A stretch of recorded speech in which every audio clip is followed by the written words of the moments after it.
The tour guide mentioned a young woman and her 3 fiancés. I presume he was referring to you. That was me, she admitted. I've been ready to walk down the aisle 3 times, but never quite got there. Losing Albert was the hardest. Over the next hour, Mr. Gilroy listened as she poured her heart out. Albert was a widower who'd owned the apothecary shop in town, and he'd been almost 20 years older than she.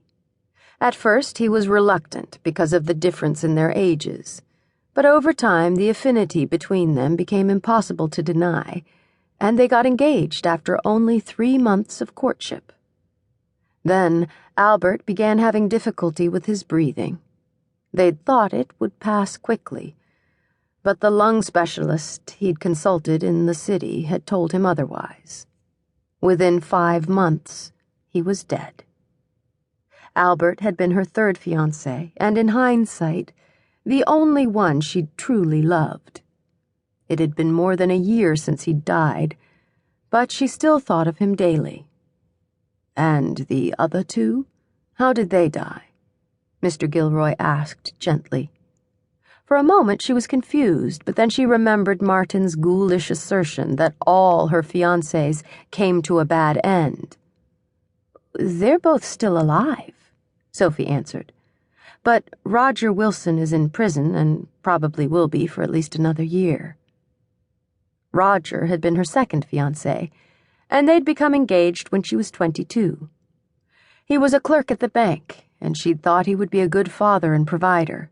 She desperately wanted children, and Roger adored her, bringing her endless presents and painting wonderful pictures of what their life could be like. Later she learned that all the presents were bought with funds he embezzled from the bank. He claimed it was because he wanted to please her, and a clerk's salary would never be good enough for a girl like her. Roger never really knew me, Sophie said with a sad smile. Money doesn't matter to me nearly so much as needing to feel safe. What girl doesn't want to feel safe and protected? Marriage to a man who lined his pockets by stealing was a guaranteed lifetime of insecurity. I'm lucky to have learned the truth before we married. Mr. Gilroy said nothing, but his gentle face radiated sympathy, which was a relief after the way the others in the village had treated the scandal. They had whispered behind their hands and snickered as she passed. It was mortifying to have been dazzled by Roger's gifts and flattery. She rarely talked to anyone about the shameful incident, but something about Mr. Gilroy's kindly demeanor made her feel like she could share anything with him. The wind ruffled his hair, and he looked at her with compassion and waited to hear the tragic tale of her 3rd fiancé. My other fiancé was Martin Graff, the tour guide who was so gleefully recounting the story yesterday morning. The way Mr. Gilroy blanched summoned a bubble of laughter from Sophie. Martin and I were childhood sweethearts. We were promised to one another forever, and were supposed to get married when I was 18.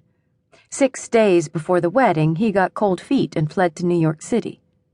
The only tragedy about Martin is that he's making a living by exaggerating stories to appeal to the tourists. I thought I caught a whiff of hogwash arising from him, Mr. Gilroy said.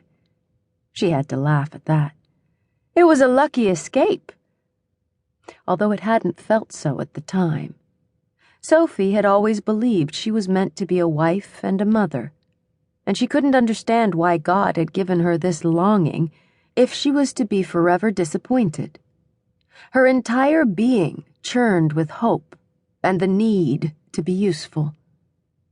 Maybe that was why she put such stock in tending the weather station. Who are those people watching the house?